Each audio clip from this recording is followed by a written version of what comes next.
আসসালামু আলাইকুম প্রিয় ভিউয়ার্স, আপনারা সবাই কেমন আছেন? আশা করি সবাই ভালো আছেন। আমি আপনাদের মাঝে হাজির হয়েছি একটা সতর্কমূলক ভিডিও নিয়ে। গতকাল আমার সাথে একটা স্ক্যাম করার চেষ্টা হয়। তো ঘটনাটা আমি একটু খুলে বলছি আপনাদের।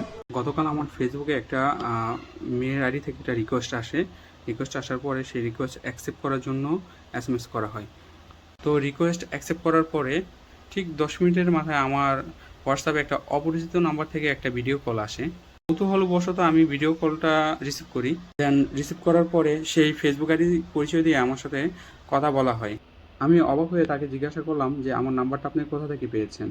জবাবে উনি আমাকে বলল আমার নাম্বারটা উনি ফেসবুক অ্যাবাউট থেকে নিয়েছে।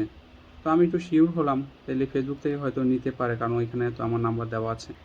তো ওনার সাথে ঠিক 1 মিনিট কথা বলার পরে আমার কেন জানি মনে হলো যে একটা ডাউট লাগলো যে আসলে একটা মানুষ হঠাৎ করে ফেসবুকে অ্যাড হয়ে হোয়াটসঅ্যাপে কল দেওয়াটা বিষয়টা একটু অন্যরকম লাগলো। তাই ওনার সাথে বেশি কথা না বাড়িয়ে আমি কলটা কেটে দিই। তো কলটা কেটে দেওয়ার পরে উনি সাথে সাথে আমাকে এসএমএস দিল। এসএমএসে উনি আমাকে চুলকানিমূলক প্রস্তাব দিল। তো তখন আমি শিওর হয়ে গেলাম এখানে হয়তো কোনো ঝামেলা আছে বা ওনারা হয়তো কোনো স্ক্যাম করতে চাচ্ছে। তো আমি সাথে সাথে আমি তাদেরকে ওই আইডিটাকে আমি ব্লক করে দিলাম। ব্লক করে দেওয়ার পরে তো আজ হঠাৎ করে আমার বাইরের নাম্বার থেকে একটা মেসেজ আসে। তো মেসেজটা আমি শো করে দেখলাম যে 29 সেকেন্ডের একটা ভিডিও। তো ভিডিওতে প্লে করে দেখি যে আমার সাথে অলমোস্ট তারা স্ক্যাম করে ফেলছে।